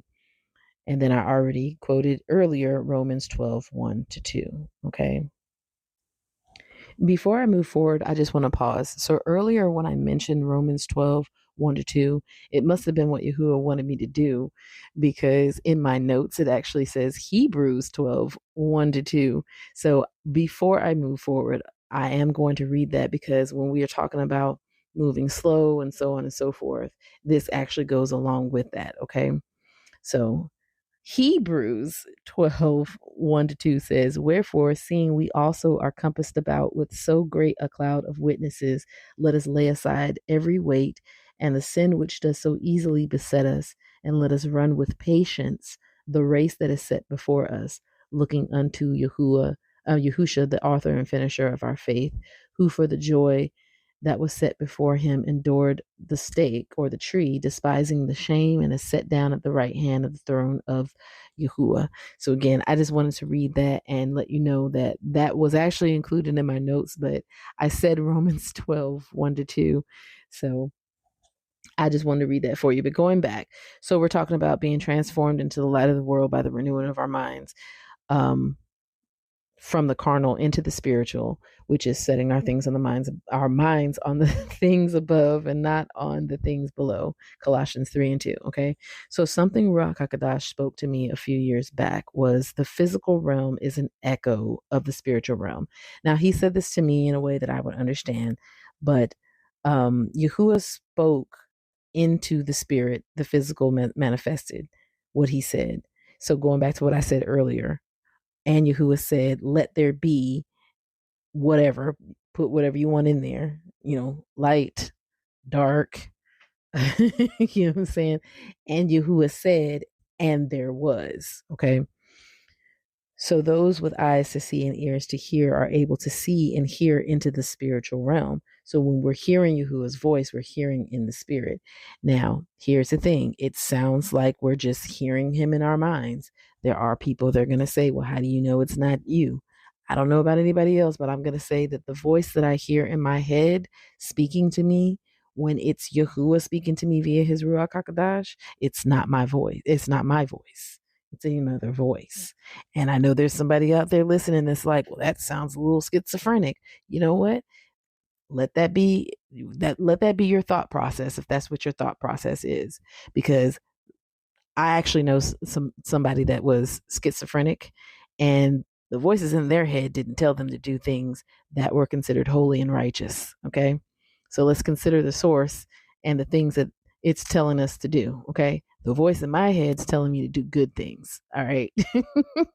But if you want to call me schizophrenic, I'll be that. Yahusha was called Beelzebub, and so shall his students. Okay. So when we set our minds to obey in the spirit, in the Ruach, we've moved into the Ruach, and then we move spiritually. So here is an example in my own life.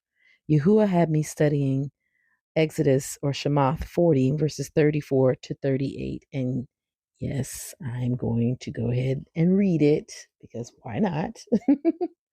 So it says, then a cloud covered the tent of the assembly, and the glory of Yahuwah filled the tabernacle, and Moshe was not able to enter into the tent of the assembly, because the cloud abode thereon, and the glory of Yahuwah filled the tabernacle. And when the cloud was taken up from over the tabernacle, the children of Yasharal went onward in all their journeys. But if the cloud were not taken up, then they journeyed not till the day that it was taken up. For the cloud of Yahuwah was upon the tabernacle by day, and fire was on it by night, in the sight of all the house of Yasharal throughout all their journeyings. Okay, so this pillar of fire at night and the cloud of the pillar of a cloud by daytime. We are supposed to be. This is basically telling us that they obeyed Yahuwah. When Yahuwah said to go, they went. When Yahuwah said to stay, they stayed. Okay, this is just being obedient to Yahuwah. Okay, well, I shouldn't say this is just. This is what obedience to Yahuwah looks like. Okay, so Yahuwah had me studying this months ago and talked to me about what it looks like to prepare to move. Okay. And what he said was, you got to remember they're in the wilderness. They don't have a whole bunch of stuff with them, but they do have stuff with them. Okay. So when it's time to move, they have to gather all their children up. They have to gather all their cattle up. Because remember, they took cattle out there with them to be able to sacrifice the animals to Yahuwah. So they have to get things in order, and they have to start moving. But they received the command to move, and they made it up in their minds that they were going to obey that command, and then they in fact moved.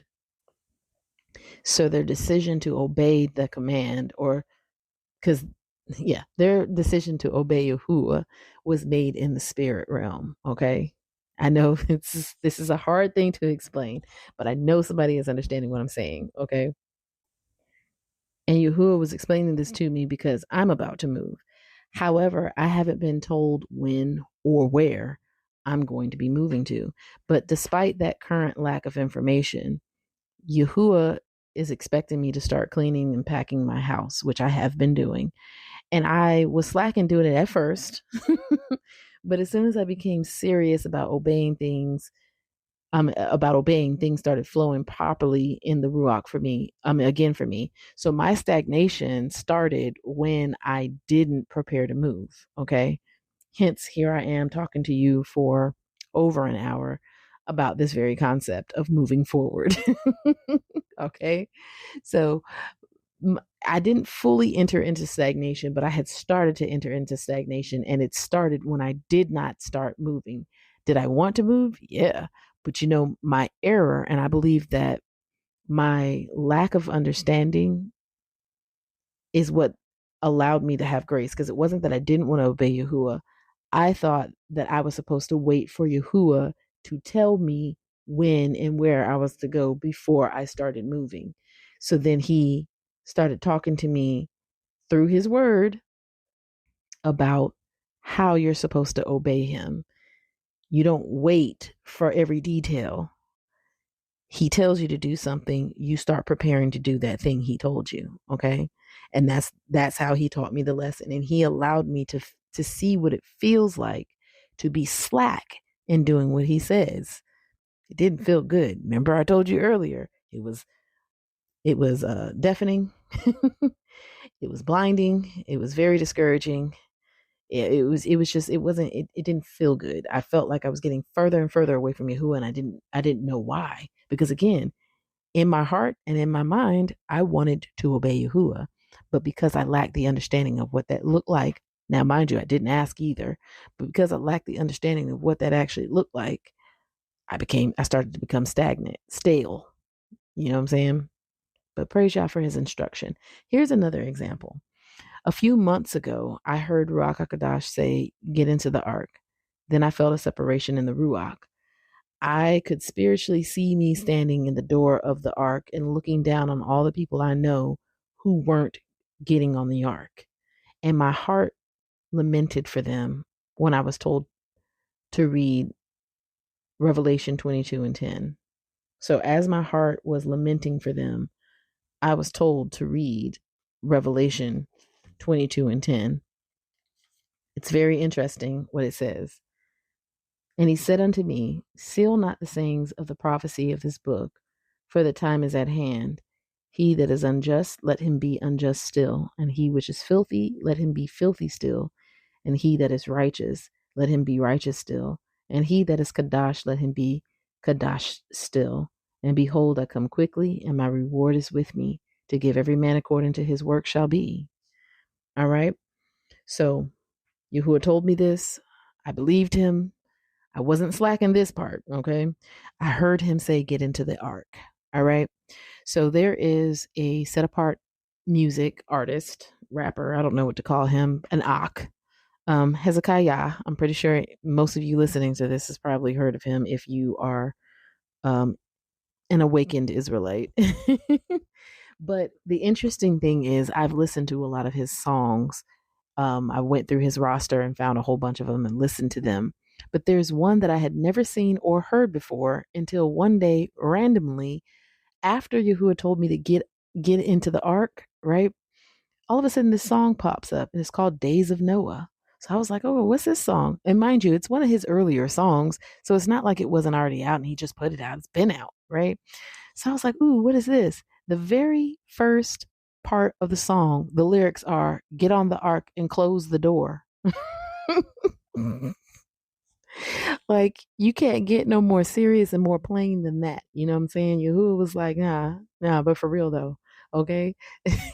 But mind you, this was given to me after I had already begun to obey Yahuwah. So it wasn't a sign that I was looking for. I didn't ask for the sign. I was given a sign, but I didn't ask for one. Right.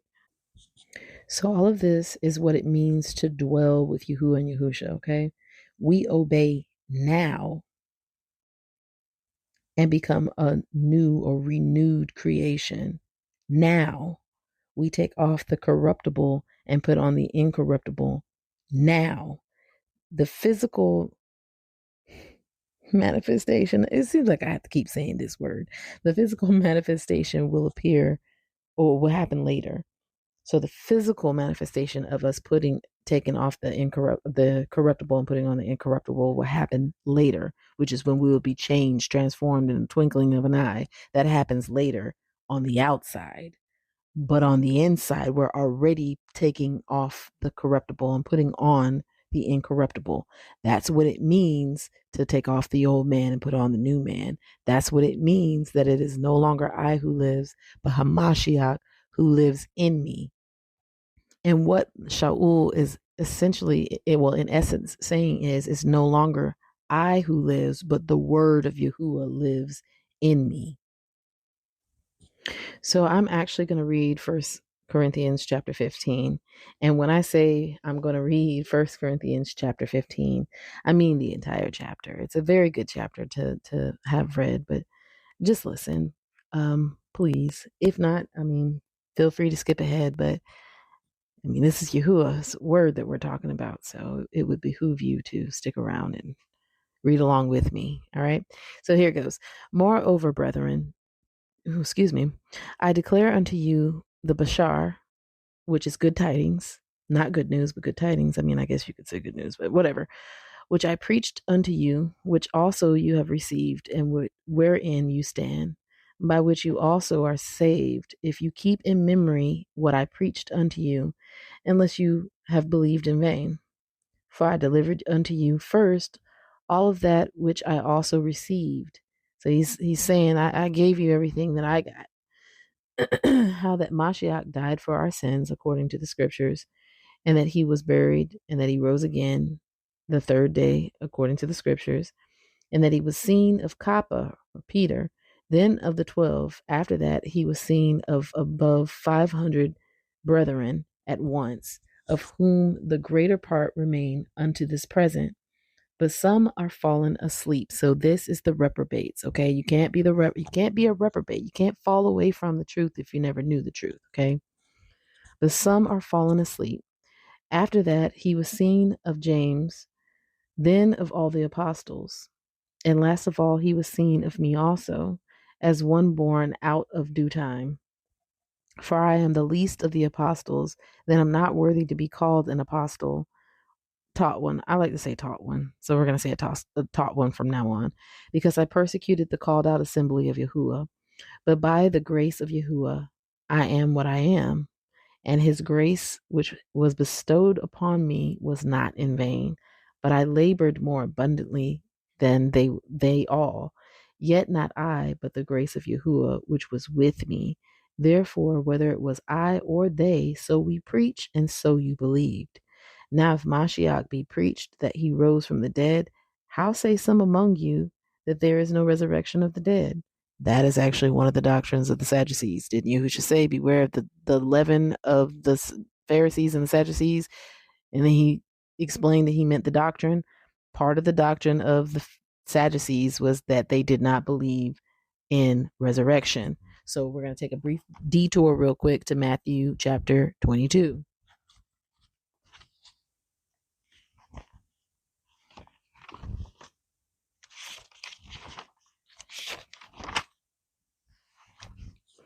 So Matthew chapter 22, we're going to start in verse 34, okay?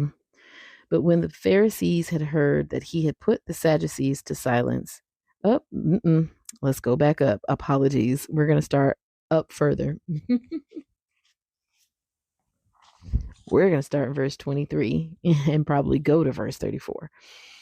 So the same day came to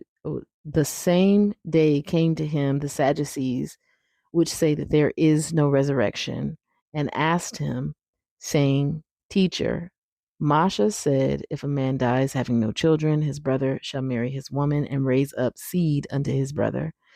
Now there was with us 7 brethren, and the first, when he had married a woman deceased and having no issue, left his woman unto his brother. So, most translations say having no children. Left his woman unto his brother. Likewise, the second also, and the third unto the seventh. So all these brothers were married to her, and they all died. And last of all, the woman died also. Therefore, in the resurrection, whose woman shall she be of the seven? For they all had her. Yahusha answered and said unto them, You do err, not knowing the scriptures, nor the power of Yahuwah. For in the resurrection they neither marry nor are given in marriage, but are as the angels of Yahuwah in heaven. But as touching the resurrection of the dead, have you not read that which was spoken unto you by Yahuwah, saying, I am the Eluah of Abraham and of Isaac and of Jacob. Yahuwah is not the Eluah of the dead, but of the living. And when the multitude heard this, they were astonished at his doctrine. So that's the first setup of this whole doctrine of devils. Yahusha already knew that they didn't believe in a resurrection, but let's take it a step further. If you go to Acts 23, verse 8, listen to this.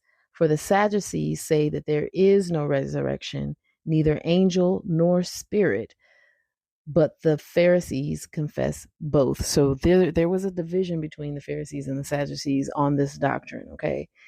And think about it. The Sadducees also believed that there was no Ruach, which means they don't even believe in Ruach HaKodesh.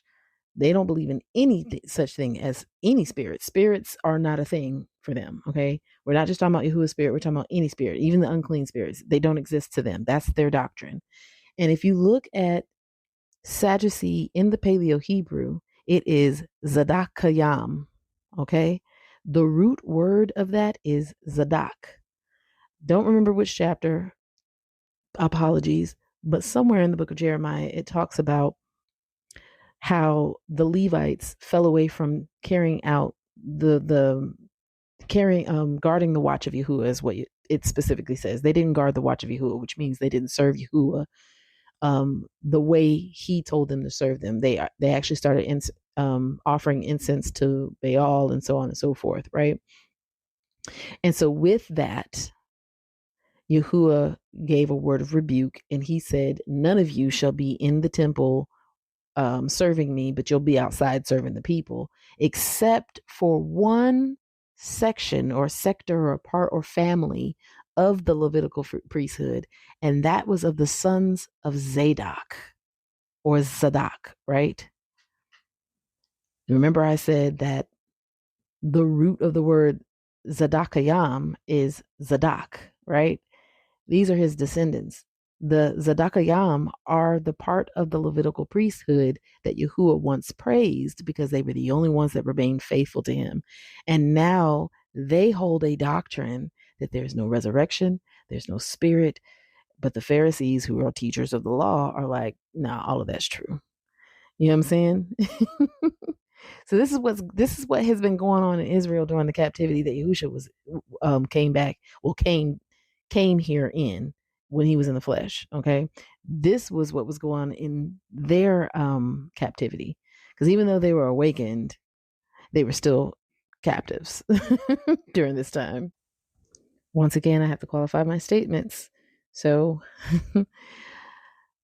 in First Kings, that's actually where it's at, not Jeremiah. I was completely wrong about that. But in First Kings chapter 1, verses 38, I'm just going to read verse 38 to verse 40. It goes down to verse 50, but I'm going to read to verse 40.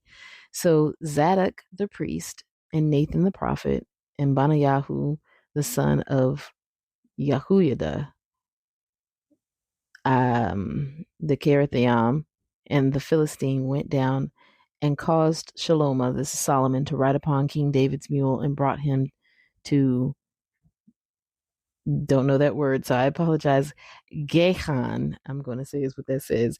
And Zadok the priest took a horn of oil out of the tabernacle and anointed Shalomah, and they blew the shofar, and all the people said, Yahuwah save King Shalomah. And all the people came up after him, and the people piped with pipes and rejoiced with great joy, so that the earth rent with the sound of them. I know I'm not the only person that be butchering these names, but I be trying, okay? That's why you should follow along in your Bible. So you can see what it says. So when I say something that sounds like, I don't know, I'm speaking in tongues or something, speaking in a different language, which I mean, I guess I kind of am. Anyway, so after reading that, I want you to go to Yekazkawa or Ezekiel chapter 44. I'm going to start in verse 30. Verse 9. Thus says Adonai Yahuwah, no stranger uncircumcised in heart, nor uncircumcised in flesh shall enter into my sanctuary of any stranger that is among the children of Yasharal, and the Levites that are gone away far from me. When Yasharal went astray, which went astray away from me after their idols, they shall even bear their iniquity. This is the Levites. Okay. Yet they shall be ministers in my sanctuary, having charge at the gates of the house and ministering to the house. They shall slay the sitting smoke offering and the sacrifice of the people, and they shall stand before them to minister unto them, because they ministered unto them before their idols and caused the house of Yasharal to fall into iniquity. Therefore I have lifted up my hand against them, says Adonai Yahuwah, and they shall bear their iniquity, and they shall not come near unto me to do the office of a priest unto me, nor to come near to any of my Kadash or set apart things in the most Kadash place, but they shall bear their shame and their abominations which they have committed. But I will make them guarders of the watch of the house for all the service thereof and for all that shall be done therein. Okay. So remember, he took them from serving him directly to serving everybody outside. But the priests, the Levites, the sons of Zadok, that's the priest that we just read about in 1 Kings chapter 1 that was anointed as priest, okay? Well, I mean, that was priest. Anyway, the sons of Zadok, this is the house of Zadok, that guarded the watch of my sanctuary when the children of Yasharal went astray from me, they shall come near to me to minister unto me, and they shall stand before me to offer unto me the fat and the blood, says Adonai Yahuwah. They shall enter into my sanctuary, and they shall come near to my table to minister unto me, and they shall guard my watch. Now it continues on, but I just want to show you that is who is saying that there is no resurrection. It's not just some random people that happen to be in Jerusalem during this time speaking these lies and these fallacies. Yahusha specifically warned to beware of their doctrine for this very reason. A house once praised is now a house that is corrupted. Okay. And that is what drifting away from Yahuwah will get you. That's what stagnation will get you. That's what pride will get you. All right.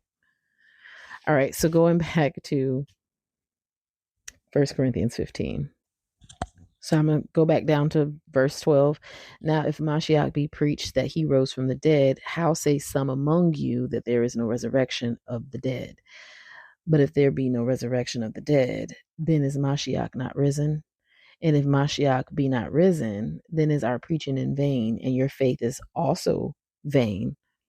Yea, and we are found false witnesses of Yahuwah, because we have testified of Yahuwah that he raised up Mashiach, whom he raised not up, if so be that the dead rise not. For if the dead rise not, then is not Mashiach raised. And if Mashiach be not raised, your faith is in vain. You are yet in your sins. Then they also which are fallen asleep in Mashiach are perished. If in this life only we have hope in Mashiach, we are of all men most miserable. But now is Mashiach risen from the dead and become the first fruits of them which slept. For since by man came death, by man came also the resurrection of the dead. For as in Adam all die, even so in Mashiach shall all be made alive. But every man in his own order. Mashiach the first fruits, afterward they that are Mashiach's at his coming. Then comes the end, when he shall have delivered up the kingdom to Yahuwah, even the Father, keeps calling him the Father, when he shall have put down all rule and all authority and power. So Yahusha is going to hand the authority back to Yahuwah. For he must reign till he has put all enemies under his feet. Remember the chaos, the mayam, all enemies under his feet.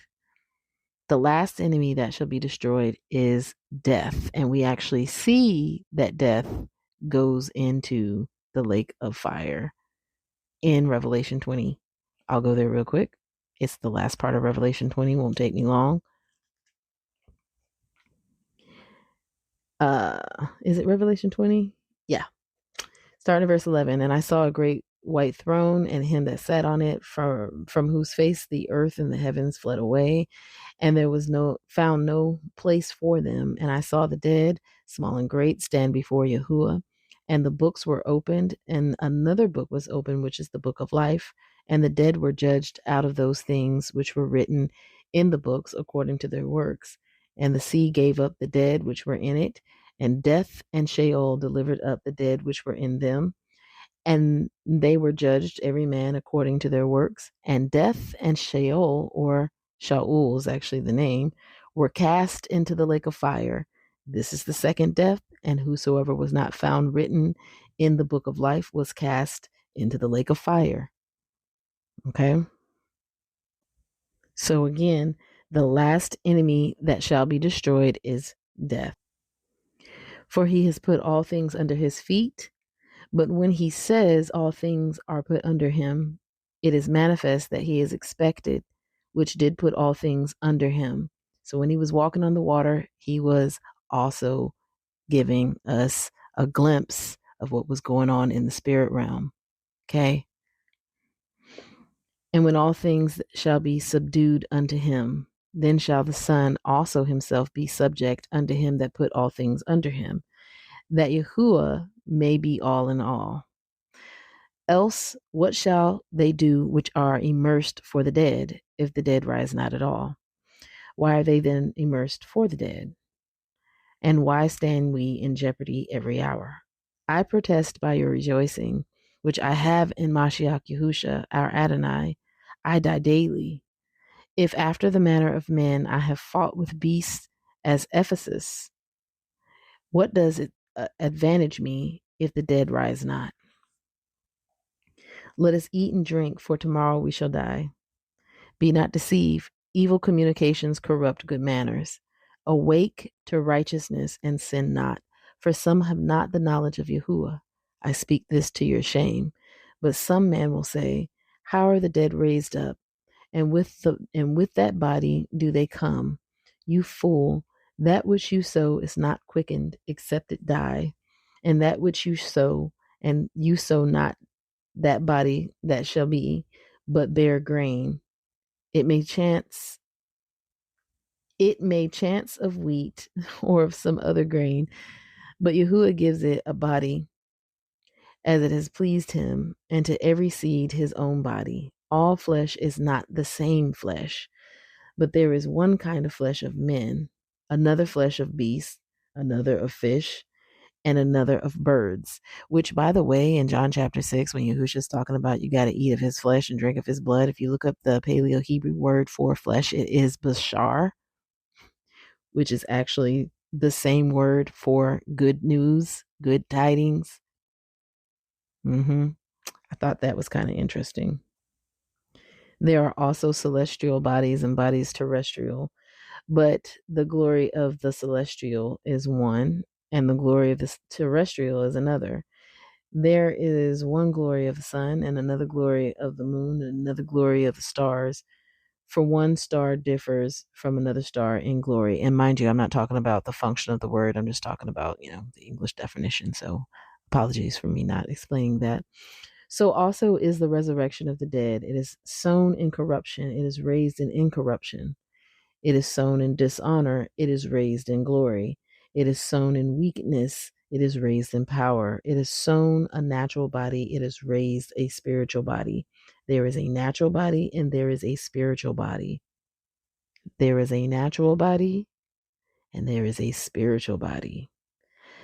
And so it is written, the first man, Adam, was made a living soul, and the last Adam was made a quickening ruach. Remember, born again in the water and the Ruach, right? Now, we're not walking around as Ruachs right now, right? We all look like natural bodied people, but we are supposed to be born again of the Ruach and of the water. So again, Yahuwah moves us forward in spirit first before it manifests in the physical. Okay. Howbeit that was not first which is spiritual. Howbeit that was not first which is spiritual, but that which is natural, and afterward that which is spiritual. The first man is of the earth, earthy. The second man is Yahusha from heaven. As is the earthy, such are they also that are earthy, and as is heavenly, such are they also that are heavenly. And as we have borne the image of the earthy, we shall also bear the image of the heavenly. Now this I say, brethren, that flesh and blood cannot inherit the kingdom of Yahuwah, neither does corruption inherit incorruption. Behold, I show you a mystery. We shall not all sleep, but we shall all be changed in a moment, in the twinkling of an eye, at the last trump. For the shofar shall sound, and the dead shall be raised incorruptible, and we shall be changed. For this corruptible must put on incorruption, and this mortal must put on immortality. So when this corruptible shall have put on incorruption, and this mortal shall have put on immortality, then shall be brought to pass the saying that is written, death is swallowed up in victory. O death, where is your sting? O Shaul or Sheol, where is your victory? The sting of death is sin, and the strength of sin is the law. But thanks be to Yahuwah, which gives the victory through Adonai Yahusha HaMashiach. Therefore, my beloved brethren, be you steadfast, immovable, always abounding in the work of Yahuwah, for as much as you know that your labor is not in vain in Yahuwah. Okay, that was a lot.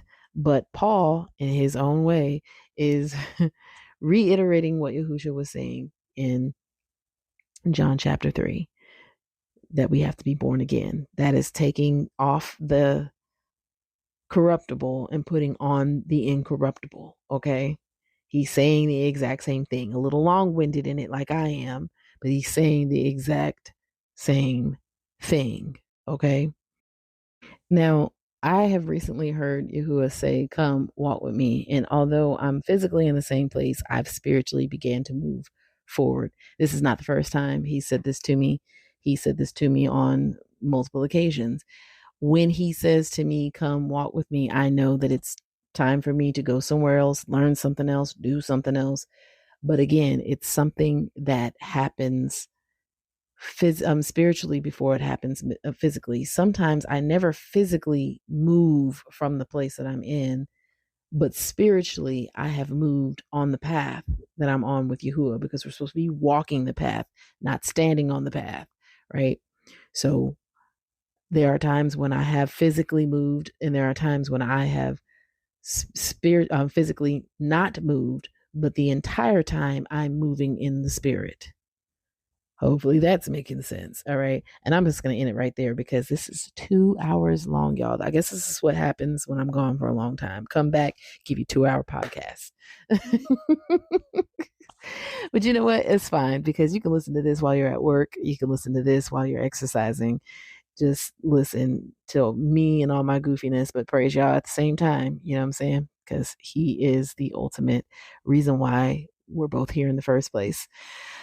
And with that, if you have any questions, comments, concerns, please feel free to contact me at replenishme@gmail.com. That's RIPLENISH, me@gmail.com. Much ahaba to you, my beloved Mashbaka. And until next time, shalom.